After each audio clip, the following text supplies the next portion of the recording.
நமசிவாய்.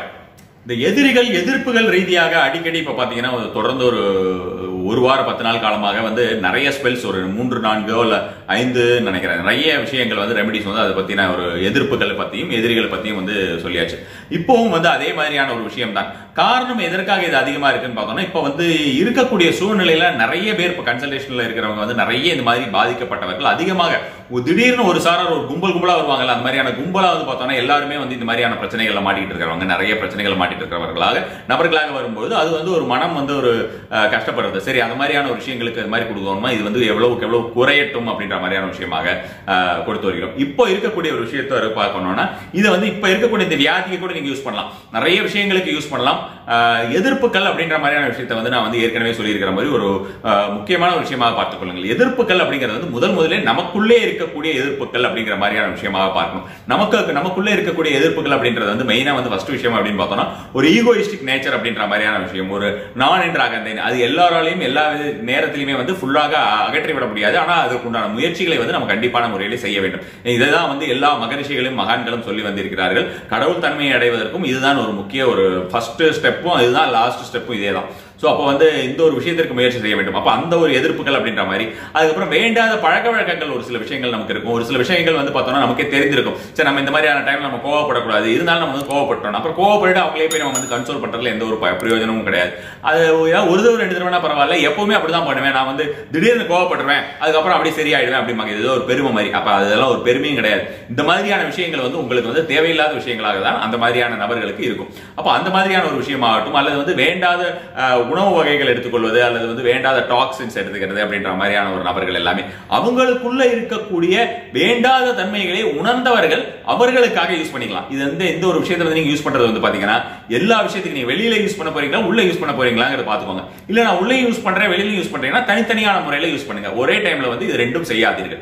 அப்ப வெளி நபர்களுக்கு அப்படின்னு நம்ம சொன்ன மாதிரி நிறைய சொல்லியிருக்கோம். இப்ப வெளி நபர்களுக்குன்னு எவ்விதமான எதிரிகளாக இருந்தாலும் சரி, நம்மளை பத்தி புறம் பேசுபவர்களா இருந்தாலும் சரி, அல்லது நம்மளை பத்தி நம்மளுக்காக ஏதாவது ஒரு பிளான் பண்றாங்க அப்படின்ற மாதிரி, பிளான் பண்ணி அவனை செய்யணும் அப்படிம்பாங்க, அந்த மாதிரியான ஏதாவது ஒரு நபர்களாக இருந்தாலும் சரி, நம்மளுக்காக நம்ம மேல தீராத ஒரு வன்மத்தை கொண்டிருந்தவர்களாக, எப்ப பார்த்தாலும் ஏதாவது ஒரு வன்மம் இருந்துகிட்டே இருக்கும், காரணமே இல்லாத வன்மம் அப்படின்றது, பொறாமை அப்படின்ற மாதிரி, இந்த மாதிரியான நபர்கள் அவங்க ஏதாவது நம்மளுக்கு செஞ்சிட போறாங்க, அதாவது செய்துவிட போகிறார்கள் என்றால் ஏதாவது ஒரு தீமைகள் அப்படின்ற மாதிரி, இப்ப நம்ம பில்லி சூனியம் செய்வினை இந்த மாதிரிலாம் பயந்துக்கிறாங்கல்ல, ஒரு திருஷ்டி, இந்த மாதிரி விஷயங்கள், அவங்களோட ஈவிலை நம்மள ஏதாவது செஞ்சிட போகுது, இந்த மாதிரியான ஒரு விஷயம் இருந்தாலும் சரி, இந்த விஷயத்தை செய்யலாம். இது பார்த்தோம்னா கந்த சஷ்டி கவசத்திலிருந்து கொடுக்க போகின்ற ஒரு விஷயம் தான். ரொம்ப ரொம்ப ஈஸி. ஒரு 54 முறை தினசரி செய்யும் போது என்ன ஆகும்னா, உடம்புக்குள்ள இருக்கக்கூடிய வேண்டாத விஷயங்களும் போகும். அப்ப நம்ம காலையில நீங்க உடம்புக்குள்ள இருக்கிற வேண்டாத விஷயங்களும் போகணும் அப்படின்ற மாதிரியான விஷயமாக இதை கண்டிப்பான முறையில் செய்யலாம். வெளியாளுகளுக்கு செய்யணும்னா எப்படி செய்யணும் அப்படின்றதையும் முழுமையாக பார்த்தீர்கள் என்றால் தெரிந்து கொள்வீர்கள். 54 முறை இந்த 2 வாசங்கள், அதாவது கட்டு கட்டு கதறிட கட்டு, குத்து குத்து கூர்வடி வேளாள். கட்டு கட்டு கதறிட கட்டு, குத்து குத்து கூர்வடி வேளாள். அதாவது டீகோடிங் தி கந்த சஷ்டி கவசம் அப்படின்ற மாதிரியான முறையில இதுக்காக ஒரு தனியா ஒரு புக் ஒன்று வெளியிட மாதிரியான விஷயத்தில் இருக்கிறது. ஆல்ரெடி என்னுடைய மந்திர ரகசியங்கள் புக்ல பாத்தீங்கன்னா விஷ்ணு சஹஸ்ரநாமம் டீகோடிங் இருக்கும். அது நான் பண்ணல, எனக்கும் அந்த மாதிரி டீகோட் ஆனது ஆல்ரெடி வேதாஸ்ல இருந்து நிறைய பேர் டீகோட் பண்ணி வச்சிருந்த ஒரு விஷயத்தாக தான் நிறைய விஷயங்கள் எடுத்து கொடுக்கப்பட்டது. இப்ப இந்த கந்த சஷ்டி கவசத்தை பொறுத்த வரைக்கும் எந்தெந்த மாதிரியான விஷயங்களை டீகோட் பண்ணலாம், ஒவ்வொரு விஷயத்தையுமே இந்த மாதிரியான ஒவ்வொரு விஷயத்துக்கு டீகோட் பண்ணிருக்காங்க. அப்போ இந்த மாதிரி அபிராமி அந்தாதி, சௌந்தர்ய லஹரி, இந்த மாதிரியான விஷயங்கள் எல்லாம் சில மந்திரங்களை தனியாக டீகோடிங் பண்ணலாம் அப்படின்ற மாதிரியான ஒரு முயற்சியில் ஈடுபட்டு கொண்டிருக்கிறேன். அதுல ஒரு முயற்சியாக ஆல்ரெடி நம்ம ஒன்று கொடுத்திருக்கோம். அது வெற்றிகரமாக செஞ்சுக்கிட்டு இருக்காங்க. இந்த பூட்டு முறை, அந்த ஒரு பூட்டை ஏதாவது ஒரு விடை தெரியாத ஒரு பிரச்சனையில் இருந்தீங்கன்னா அந்த பூட்டுல பண்ணுங்கன்னு நிறைய பேர் அந்த புது பூட்டுல அதை மந்திரத்தை சொல்லிட்டு பண்ணிட்டு அவங்களுக்கு சக்சஸ்ஃபுல்லா இருக்குன்னு ரெகுலரா சொல்லிக் கொண்டிருக்கிறார்கள். அது பல காலங்களாக, இப்போ கிடையாது, பல வருஷங்களுக்கு முன்னால் கொடுக்கப்பட்ட ஒரு விஷயம். யூடியூப்ல இப்ப ரீசெண்டாக கொடுத்திருந்தேன், ஒரு 3 மாசம் முன்னால நினைக்கிறேன் கொடுத்திருந்தேன். அது அதிக நபர்கள் அதை யூஸ் பண்ணி கொண்டிருக்கிறார்கள். அந்த ஒரு மந்திரம், அதாவது அதுவும் பார்த்தோம்னா இதே மாதிரிதான் ஒரு கந்த சஷ்டி கவசம் டீகோட் பண்ண ஒரு விஷயம் தான். அது மாதிரி இந்த கட்டு கட்டு கதிரடி கட்டு, குத்து குத்து கூர்வடி வேளாள் நீங்க என்ன பண்ணலாம்னா, காலையில இதை இந்த ரெண்டையும் சேர்ந்தது ஒரு செட் 54 முறை சொல்லுங்கள். எப்படி சொல்றது அப்படின்ற ஒரு டெக்னிக்ஸ் எல்லாம் கவுண்டிங் வச்சுக்கிறதெல்லாம் ஏற்கனவே நான் சொல்லி கொடுத்துருக்கேன். சோ அந்த மாதிரியான விஷயமாக நீங்க சொல்லிட்டு நீர் எடுத்துக்கொள்ளுங்கள். காலையில நீங்க நீர் எடுத்துட்டு சுவாமி கிட்ட போய் நீங்க வழிபடும் போது நீர் எடுத்துக்கொள்ளுங்கள். மனதிற்குள்ளேயே இந்த விஷயத்தை சொல்லிக் கொள்ளுங்கள். நீரை கையில வச்சுக்கோங்க. சொல்லிட்டு அந்த தண்ணியை அப்படியே குடிச்சிருங்க. அதாவது வாயை திறந்து பேசாம எதுவும் பண்ணாம இந்த 54 முறை சொல்லிட்டு அப்படியே குடிச்சிடலாம். இது உங்களுக்குள்ளே இருக்கக்கூடிய ஒரு விஷயம் அப்படின்ற மாதிரியான ஒரு விஷயமாக எதிர்ப்புகள் உங்களுக்குள்ள இருக்கக்கூடிய எதிர்ப்புலாம் என்ன உங்களுக்கு பாத்துக்கோங்க, நல்லா பாத்துக்கோங்க. அதாவது கந்தசஷ்டி கவசம் அப்படின்றது வந்து முருகரோடது. முருகர் வந்து செவ்வாயுடைய காரகர் அப்படின்ற மாதிரியான விஷயம் வருது. அதிகப்படியான பிரச்சனைகள் வந்து ஒரு இடத்துல வந்து அதிகமா இருக்கிறது அப்படின்னு பார்த்தோம்னாக்கா செவ்வாய் ரீதியாகவும் சனி ரீதியாகவும் தான் இருக்கும். ஒண்ணு வந்து செவ்வாய் ரீதியாகன்னு பார்த்தோம்னா செவ்வாய்க்கு எதற்கெல்லாம் காரகர் அப்படின்னு பார்த்தோம்னா இந்த மாதிரி வேண்டாத விஷயங்கள் பார்த்தோம்னா ருணரோக சத்ரு அப்படின்ற மாதிரி, அதாவது ஒரு கடன் பிரச்சனை, ஏதாவது ஒரு கடன் பிரச்சனையில மாட்டிட்டு அதனால ஒரு பெரிய ப்ராப்ளத்துல மாட்டுறது அப்படின்ற மாதிரி இருந்தாலும் சரி, ஒரு கடன் பிரச்சனை சாரி ஒரு ரோக பிரச்சனை, அதாவது உடல் ரீதியான ஏதாவது ஒரு பிரச்சனைனாலும் சரி, சத்துரு ரீதியான பிரச்சனைனாலும் சரி, இதெல்லாமே ஒண்ணுக்கு ஒன்று இன்டர் கனெக்டட் வேற. ஏதாவது இந்த மாதிரியான விஷயங்களை ஈடுபட்டா தானா உடம்பு சரியில்லாம போகும்.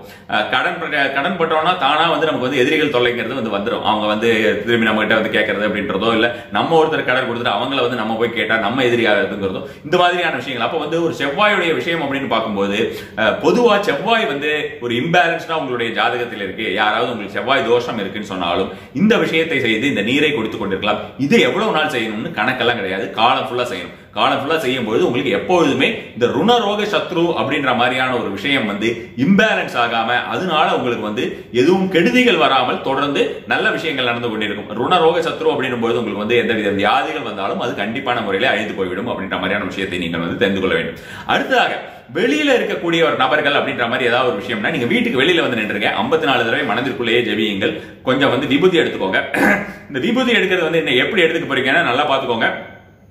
உங்களுடைய வலது கையுடைய அந்த இது ஆட்காட்டி விரலும் நடு விரலும், நான் வந்து இந்த ஆட்காட்டி விரலை பல வீடியோல வந்து யூஸ் பண்ணாதீங்கன்னு சொல்லியிருக்கேன். இந்த ஒரு வீடியோல நல்லா கவனிச்சுக்கோங்க. இந்த ஒரே ஒரு விஷயத்திற்காக மட்டும்தான், எதிரிகள் விஷயத்திற்காக எதிர்ப்புகள் விஷயத்துக்காக வெளியில பிரயோகம் பண்றோம்னா அது நன்றாக தெரிந்து கொள்ளுங்கள்.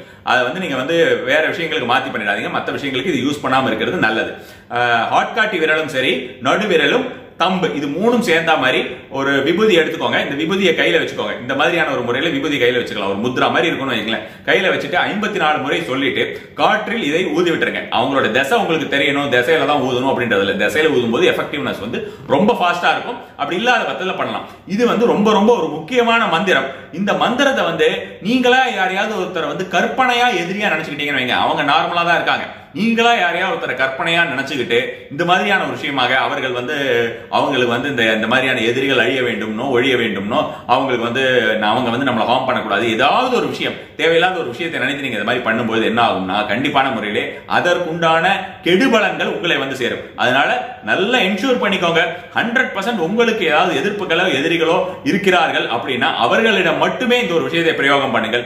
இன்னொரு விஷயம் என்னன்னா, இந்த மாதிரி நீங்க பிரயோகம் பண்றதுனால தெய்வ மந்திரம் தான், இந்த ஒரு மாதிரி பிரயோகம் பண்றதுனால அவர்களுக்கு வந்து நம்ம கிட்ட எதிர்ப்பு தன்மையும் எதிரி விஷயமும் பண்ணாமையும் அவர்கள் நமக்கு ஏதாவது தீங்கு இழைத்திருந்தால் அதற்கு அவர்கள் பாடம் புகட்டப்படுவார்கள் விஷயமே தவிர அவங்களுக்கு வேற எந்த அழிவுகளும் ஏற்பட்டு அவங்க வந்து எதுவும் கெட்டு போயிடுவாங்களோ இல்ல அவங்களுக்கு ஏதோ ஒரு மாரணம் ஏற்பட்டு இந்த மாதிரியான ஒரு தேவையில்லாத பயம்லாம் வேண்டாம். இதெல்லாம் வந்து அந்த மாதிரியான ஒரு விஷயம் இருந்ததுன்னா அது வந்து நமக்கு வந்து இந்த மாதிரியான கந்தசஷ்டி கவசமே நமக்கு கிடைத்திருக்காது. எதிரிகள் வந்து அழிவது அப்படின்ற மாதிரியான ஒரு விஷயம்னா நம்ம கிட்ட எதுவும் வந்து தீங்கு பண்ணாமல் இருப்பது, அவர்கள் நம்மிடமே திரும்பி பார்க்காமல் இருப்பது அப்படின்ற மாதிரி விஷயம் தான். நம்ம யார்கிட்டயாவது ஏகப்பட்ட கடனை வாங்கிட்டு அவங்க நம்ம வீட்டுக்கே வரக்கூடாது இந்த மாதிரியான விஷயத்தை பண்ணணும்னா அது அவர்கள் அழிவதற்கு மட்டுமல்ல எல்லாருமே அழியறதுக்குன்ற மாதிரியான விஷயம். அந்த மாதிரியான விஷயங்கள் செய்யக்கூடாது. ஏதாவது ரொம்ப நம்மளை தொல்லைப்படுத்துகிறார்கள் அல்லது நாம் அழிய வேண்டும் என்று நினைக்கிறார்களோ அவர்களிடம் மட்டுமே இந்த ஒரு விஷயத்தை பிரயோகம் பண்ணுங்க. இந்த எதிர்ப்புகள்னு வெளியில இருக்கக்கூடிய எதிர்ப்புகள்ங்கிறது எப்ப நிக்குது அப்படின்னு நீங்க ஃபீல் பண்ணிட்டீங்களோ, தினசரி செய்றீங்க, டைம் காலம் நேரம் கிழக்கு வழக்கு இதெல்லாம் எதுவுமே வேண்டாம். நீங்க வெளியில போய்க்கோங்க, வெளியில போய் பண்ணிக்கோங்க. இது எந்த டைம்லயும் பண்ணலாம். பெண்கள் மட்டும் மந்திரம் அப்படின்றதுனால அவங்க செய்ய முடியாத நாட்கள்ல அவாய்ட் பண்ணுங்க. மற்றபடி எல்லா டைம்லயும் செய்யலாம். இதுக்கு வந்து யாரும் எந்த ஒரு விதிவிலக்கும் கிடையாது. இந்த ஒரு வெளியில செய்யறது அப்படின்ற விஷயம் வந்து வாழ்நாள் முழுதும் செய்யணுமான அவசியம் கிடையாது. எதிர்ப்புகள் உங்களுக்கு நின்று விட்டதுனாலே நீங்க இதை நிறுத்திடலாம். தேவையில்லாத இந்த ஒரு விஷயத்தை செய்து கொண்டிருக்க வேண்டாம். உங்களுக்கு உள்ளுக்குள்ள கழிக்கிறது, இந்த வாட்டர் கழிக்கிறது அப்படின்றது வந்து நீங்க வந்து அதாவது வாட்டர் நீங்க வந்து உள்ளுக்குள்ள சாப்பிடுறது அப்படின்றது நீங்க ரெகுலராகவே நீங்க சாப்பிட்டு கொண்டு வரலாம். அதுல எந்த ஒரு தவறும் கிடையாது. நன்மை மட்டுமே வரும். செய்து பயனடையுங்கள். நம சிவாய.